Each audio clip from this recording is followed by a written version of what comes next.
জান্নাতি মানুষদের একটা বড় মাপের মার্কা হলো তারা নিরীহ কিসিমের হবে। একবার রাসূল করিম সাল্লাল্লাহু আলাইহি ওয়াসাল্লাম সাহাবীদেরকে বললেন, তোমরা একটু অপেক্ষা করো, একটু পরে একটা লোককে দেখতে পাবে যে লোকটা জান্নাতি। এখন জান্নাতি নবী করিম সাল্লাল্লাহু আলাইহি ওয়াসাল্লাম রীতিমতো বলে দিচ্ছে নিশ্চয়তার সাথে যে একটু পরে একটা লোক আসবে এখানে, তোমরা খেয়াল করো কে আসে, যে আসবে সেই লোকটা জান্নাতি।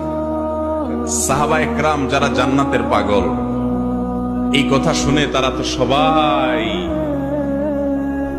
অত্যন্ত সতর্কতার সাথে অপলক দৃষ্টিতে চেয়ে আছে কে আসে। দেখা গেল একজন লোক, যে লোকটাকে দেখে তারা ভ্রু কুঁচকাতে লাগলেন। সবাই মনে করেছেন এটা বোধহয় আবু বকর, ওমর, উসমান, আলী, এরকম সিনিয়র কোন বড় সাহাবী, তারাও জান্নাতি সুসংবাদ প্রাপ্ত ইনশাআল্লাহ।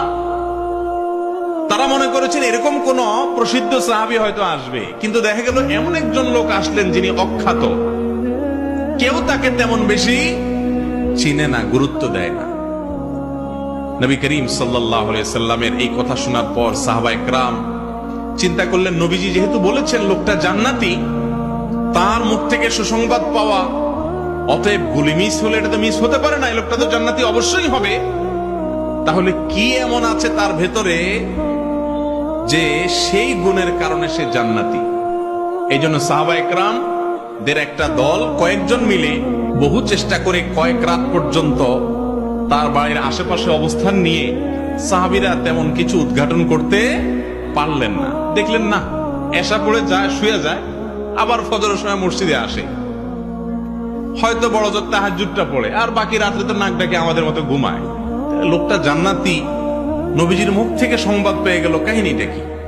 ওনারা নিজেরা উদ্ধার করতে যখন ব্যর্থ হলেন, এবার ওই লোকটাকে ধরছেন সাহাবীরা, যায় বলছেন, ভাই তোমার সম্পর্কে নবীজি এরকম কথা বলেছেন, কি এমন আমল তুমি করো আমাদেরকে একটু বলে দাও ভাই। তিনি বললেন যে, ভাই বিশ্বাস করো আমি স্পেশাল কিছুই করি না, তোমরা যা করো আমিও তা করি। ইসলামে অতিরিক্ত কোনো কিছু করার তেমন কোনো সুযোগও নাই, সবকিছু রেডিমেড। তবে একটা জিনিস আছে আমার, সেটা হলো আমার এই বুকে